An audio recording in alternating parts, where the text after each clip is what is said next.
नमस्कार. आज खूप दिवसांनंतर व्हिडिओ बनवतीये कारण गावी आलेले होते आणि बरेच व्हिडिओज एडिटिंग आणि पोस्ट करायचे सुद्धा राहून गेलेले आहेत गावी असल्यामुळे, कारण इकडे मला तेवढा पुरेसा वेळ मिळत नाही. आणि आता मी ऑर्डर केलेला आहे माईक, आणि माईक असल्यामुळे आता मी बिनधास्तपणे व्हिडिओ बनवू शकते. हा आहे जिनेरोचा S13 वायरलेस माईक, त्याच्यामुळे मला आज व्हिडिओ बनवायची इच्छा झाली. तर चला व्हिडिओला स्टार्ट करूयात. गाईज, कसं आहे ना, सध्या बिग बॉसमध्ये खूप गोंधळ चाललेला आहे जो की मला अजिबात पटत नाही आहे. मध्ये काही दिवस तर लिटरली मी बिग बॉस बघणं बंद केलं होतं. 8 ते 15 दिवस मी अजिबात बिग बॉस पाहिलं नव्हतं. काय ना, ती जेव्हा वाईल्ड कार्ड एंट्री झाली ना, ते वाईल्ड कार्ड एंट्री ती नावाला वाईल्ड कार्ड एंट्री होती, ती ॲक्च्युली बिनकामाचीच एंट्री होती. काय केलं एवढं, त्याला बोलवलं तो संग्राम चौगुले, एवढा हट्टाकट्टा माणूस, आणि काय हात मोडून बसला आणि गेला परत, काय त्याला हात लागलं वगैरे वगैरे. तो जो काही काळ होता तो मी अजिबात पाहिलेला नाही.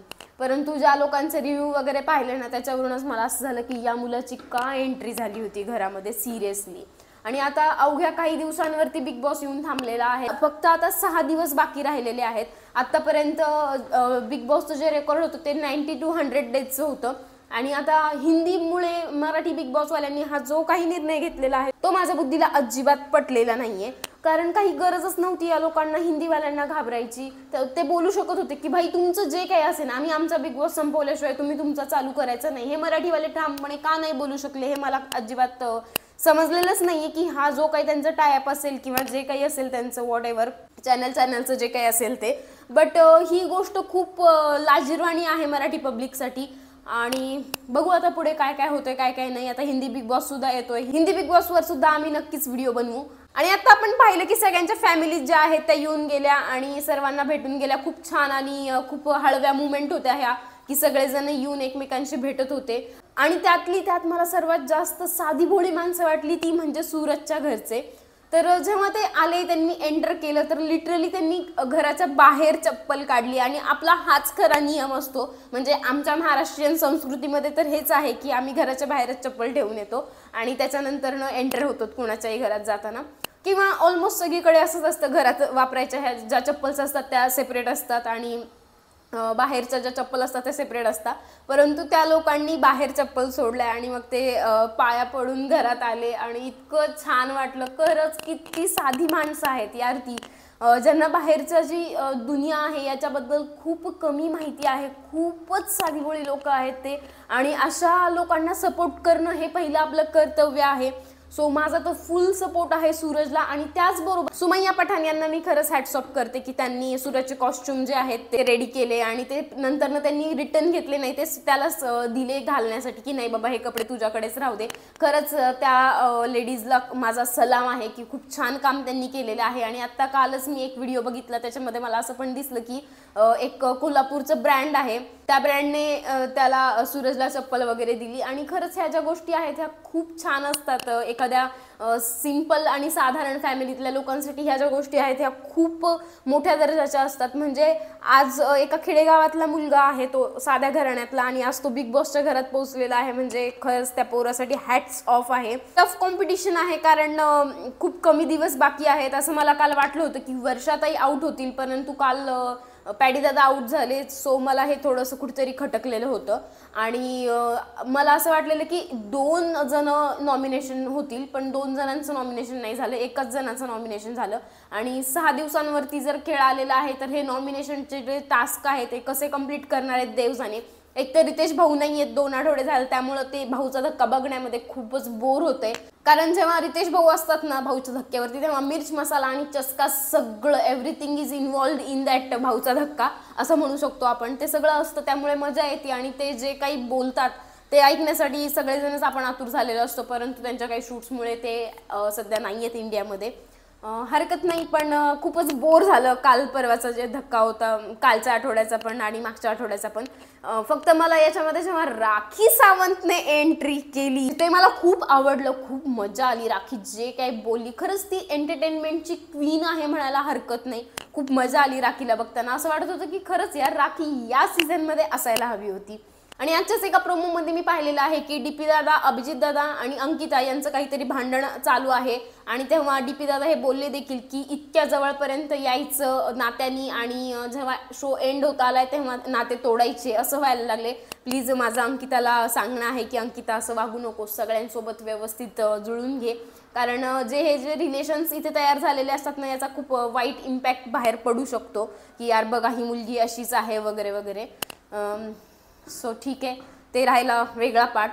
पण जुगलबंदी जी आहे ती मला असं वाटतं की सूरज आणि अभिजित यांच्यामध्ये खूप असू शकते, कारण सूरज सध्या खूप भारी टास्क खेळतोय, जसं की त्यानं लगोरीचा टास्क खेळला आणि त्याच्यामध्ये जान्हवी जे काही त्याला भिडली आहे एक नंबर. म्हणजे दोघं पण टफ कॉम्पिटिशनमध्ये होते एकमेकांशी आणि आता सध्या विनरसाठी असं झालेलं आहे की सूरज आहे एकीकडे आणि एकीकडे आहे अभिजित सावंत आणि दोघांचाही फॅन बेस खूप स्ट्रॉंग आहे आणि याच्यावरच आता बघायला मजा येणार आहे की कोण विनर होते. अवघ्या 6 दिवसांनी आपल्याला समजेलच कोण विनर होते ते.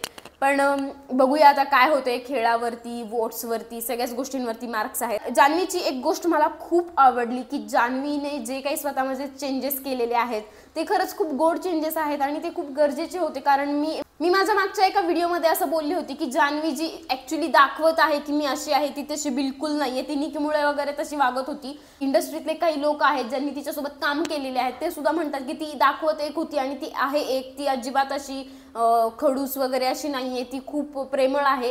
तिचा जो काही प्रेमळपणा आहे तिने तो काही दिवसांपूर्वी दाखवलेला आहे आणि आता ती खूप छान खेळतीये, चांगली भिडतीये आणि खरंच निकीला फक्त जान्हवीच भिडू शकत होती, हे पण खरंय. आणि त्याचबरोबर मला अजून एक गोष्ट बिग बॉस मधली पटली नाही, ती म्हणजे आर्याला बाहेर काढणे. रितेश भाऊ बोलले होते की निकीला तिने कानाखाली मारली वगैरे वगैरे, पण यार तिला सगळे म्हणतोय बालिशे बालिशे, पण तिने ना वाघिणीचं काम करून या घराच्या बाहेर पडली. त्यामुळं आर्याला सुद्धा हॅट्स ऑफ. खरं तर ना रितेश भाऊ जेव्हा बोलले हे आम्ही टेलिकास्ट दाखवू शकलो नाही निकीला मारलेलं वगैरे, का तर लहान मुलं पण हा शो पाहतात आणि त्यांच्यावरती वेगळा इम्पॅक्ट पडतो.